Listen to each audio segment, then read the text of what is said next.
supports on either side of the doorway hidden behind the drywall, that may be a problem in widening it, because the minimum width should be no less than 32 inches. So that's another issue that has to be decided. You want to make sure you have your gutters cleaned by a trusted contractor. I've had clients who tell me that their gutters have been cleaned, and we checked and they're clogged. Roof damage should be repaired right away. Rotten wood on decks or steps is an invitation to fall. You may not go out there, but you don't want anybody walking out there when it might be a danger. You want to install weather stripping around your door frames. That's a simple process. You'll probably also have to have a qualified electrician check your circuit breaker box and make any upgrades that might be necessary.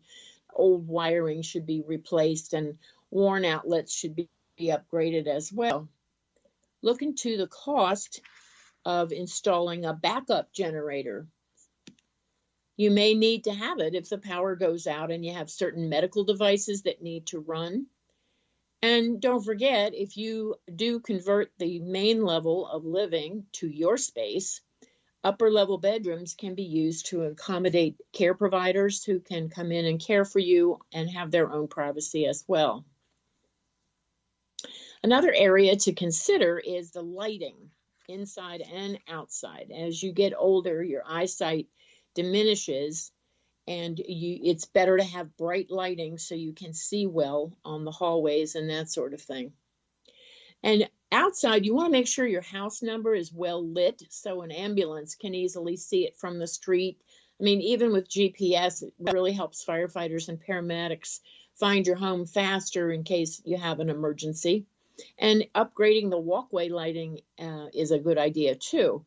Motion sensors are not that expensive to install, and they'll automatically light up when a person, sometimes an animal, yes, but when a person triggers it, the light will come on. And so it's also a safety feature. You can replace your wall outlets with ones that still provide the electricity when you plug something in, but they have lights in them, so when you walk down the hall, the area is well lit. It also works for bathrooms and kitchens. Another area to consider is security, and you want to have an alarm system installed that covers burglary and fire, and make sure that if it's battery operated, that the system is easily accessible so you can change the batteries or recharge them. Very important is to develop a plan of escape in case of fire. If you are mobily challenged, then you're going to want to be sure you can get out the fastest, easiest way. You want to check that your windows are operable and at a height where you could escape easily, or a firefighter can access the house through a window with all their equipment on. That's why building codes have restrictions on the size of a window. It's for that purpose. You should have a peephole in the main door and make sure it's low enough to see through if you're in a wheelchair. You can also install a video surveillance system. They're very popular now. Let's consider elevators and chairlifts, depending on the layout of your home, which is a big factor because many homes are not made for this. But the cost to improve access to a higher or lower floor could be expensive. If you're in a 2-level or 3-level home, a chairlift to sit on that'll take you upstairs and back down again may be a simple solution. If it's a winding staircase, then of course the cost will be more. A wheelchair lift can make any home wheelchair accessible, of course, but it will cost maybe $5,000 depending on the situation and where it has to be located. You may also want to install a dumbwaiter in a closet. That can be a big help if you need to get groceries to another level. I mean, that can run $1,500 to $5,000 depending on where it has to be installed. Now, an elevator is going to be the most expensive option, though, and it depends where can it be installed and what structural work needs to be done to accommodate it. Many townhomes that are newer are already built with elevators installed or the capacity to install. And if you have to install in an existing space and you're fortunate to find something like that, it could run $40,000 to $60,000 or even more, depending on the fanciness of what you order. So how are you going to pay for all this? Well, Some ways to finance it are you can pull equity out of your home to draw against in order to pay for some projects. Basically, the lender will give you 75% or so of what the value of your home is before the work begins. And then you get that in an account and you either use a credit card or a check to draw on it, and you can pay contractors that way. And it's just nice to have a cushion. You can also apply for a reverse mortgage. I did a podcast on September 14th where I talked with an expert about the new style of reverse mortgages. And Medicare also has a reimbursement for assistive technology, but you have to have a doctor's prescription, so that's something we'd have to look at. The Veterans Administration offers some home modification financial assistance through various grants it offers. So you can find out more if you go to the Department of Veterans Affairs website online.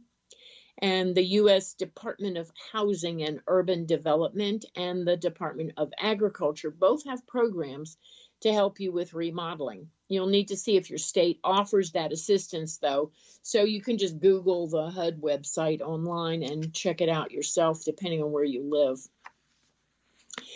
There's going to be other expenses because you're still going to have to pay property tax and homeowners insurance, and interest rates on the loan can rise.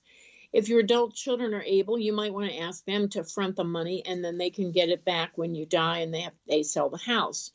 I specialize in multi-generational housing, so I recommend ways to retrofit a home so your adult children can live with you as well. And if you have grandchildren, you may be in good health to provide some child care while your adult children work. And in turn, they can help you with chores and daily living. You just need to make sure who pays for what and the terms you're willing to live by. You may be fortunate enough to live in a community with a village-to-village network in place. This approach includes neighborhood groups that can help you with daily living and increase your social circles. There are ways to have passive income. Many seniors are using a big home with lots of bedrooms to their advantage. They rent out rooms to either other seniors or college students in exchange for helping around the house with chores. But you have to have a clear agreement that outlines who will pay for what and the noise levels, bringing in outside guests, and much more. But it is nice to have an upper level bedroom for a care provider, and that's a good part of your planning ahead care. So the bottom line is, if the projects you develop with the assistance of an expert will cost too much to make it worthwhile, then you're going to want to explore other options. You may not get a good return on the money that you spend to make improvements. Younger buyers may not appreciate seeing a ramp as they pull up to the door, but sometimes if a house is marketed properly, you can attract buyers who need a multi-generational home for their parents to live with them. So at the end, when you figure all this out and the costs involved, it may make sense to sell your home and move to one that's already usable, finished, ready to go, and has all the features that you need. So I'm going to be discussing selling your home and how best to do that and how to choose a new location in an upcoming podcast. I'm going to discuss the benefits of selling it as is versus making some improvements, and you can find out what's best for your situation.